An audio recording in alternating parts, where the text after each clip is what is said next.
बोलिए श्री राधा दामोदर भगवान की जय हो। 12वां अध्याय। नारद जी बोले, अति भक्ति युक्त वह भुवनेश्वर दैत्यों का राजा मेरी विधि पूर्वक पूजा करके उस समय हंस करके बोला, हे ब्राह्मण, आपका कहाँ से आगमन हुआ? हे प्रभु, आपने कहीं कुछ देखा है जिसके लिए यहाँ आए हो? मुझे आज्ञा दीजिए। नारद बोले, हे दैत्येंद्र, मैं अपनी इच्छा से कैलाश पर्वत पर गया। वहां मैंने पार्वती के सहित बैठे हुए शंकर को देखा। वह कैलाश 10,000 योजन चौड़ा है और कल्प वृक्षों का उसमें बड़ा वन है और सैकड़े कामधेनुओं से भरा हुआ है और चिंतामणियों से प्रकाशमान है। उस बड़े आश्चर्य को देखकर मेरे मन में बड़ा वितर्क हुआ कि त्रैलोकी में कहीं ऐसी रीति है कि नहीं। हे दैत्यराज, तब मैंने आपकी भी रिद्धि को स्मरण किया और उसके देखने की इच्छा से यहाँ तुम्हारे समीप आया हूँ। स्त्री रत्न से रहित तुम्हारी इस समृद्धि को देख निश्चय में तर्क करता हूँ कि शिव के समान त्रिलोकी में कोई समृद्धि वाला नहीं है। यद्यपि अप्सरा और नाग कन्या आदि तुम्हारे घर में स्थित हैं, किंतु वे भी निश्चय पार्वती के समान नहीं हैं। जिसके सौंदर्य रूपी समुद्र में डूबे हुए ब्रह्मा ने अपना तेज छोड़ा, उसके साथ और किस स्त्री की उपमा दी जाए? तपस्वी भी शिव प्रथम मछली का रूप धारण करने वाली जिस पार्वती द्वारा अपनी लीला से सौंदर्य रूपी वन में भ्रमाए गए, सृष्टि के समय अर्थात पार्वती की उत्पत्ति के समय में ब्रह्मा ने भी जिसके रूप को बारंबार देखते हुए अप्सराओं को उत्पन्न किया, परंतु उसके समान एक भी नहीं हुई। इसी से स्त्री रत्न के भोगने वाले उन शिव की वह समृद्धि श्रेष्ठ है।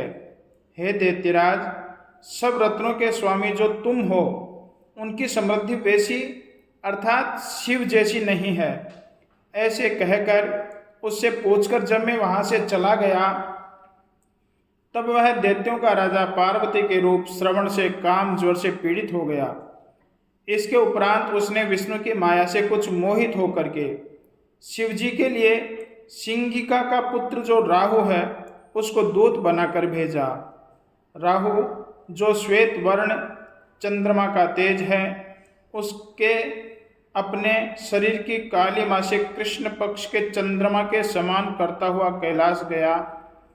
नंदी द्वारा शिवजी से निवेदन किया। वह राहु शिव के समीप गया और शिव की भोह की संज्ञा की प्रेरणा किया गया वह वचन बोला, हे वृषभध्वज, देवता और सर्पों के सेवन योग्य तीनों लोकों का स्वामी और सब रत्नों का ईश्वर जो जलंधर है, उसकी आज्ञा को सुनो। शमशान के वासी और सदा हाडों के भार उठाने वाले और दिगंबर अर्थात तुम ऐसे नग्न हो, हेमवती अर्थात हिमाचल की पुत्री तुम्हारी स्त्री यहाँ क्यों होनी चाहिए? मैं रत्नों का स्वामी हूँ और वह स्त्री अर्थात पार्वती भी स्त्रियों में रत्न है, अतः वह मेरे योग्य है और भीख मांगकर खाने वाले तुम्हारे योग्य नहीं है। नारद बोले, ऐसे राहु कह रहा था, उसी समय शिवजी की भौहों के मध्य से भयानक और तीव्र वज्र के शब्द के समान शब्द जिसका ऐसा प्रकट पुरुष हुआ, सिंहों का जैसा मुख है और चलायमान है, जीभ जिसकी ज्वाला सहित है, नेत्र जिसके ऊपर की तरफ है, केश जिसके ओर सूखा है, शरीर जिसका ऐसा पुरुष दूसरे नृसिंह के समान लक्षित होने लगा। खाने को आते हुए देखकर अति वेग से भागता हुआ वह राहु उस पुरुष द्वारा बाहर पकड़ा गया। पकड़कर जब खाने लगा तब रुद्र द्वारा निवारण किया गया।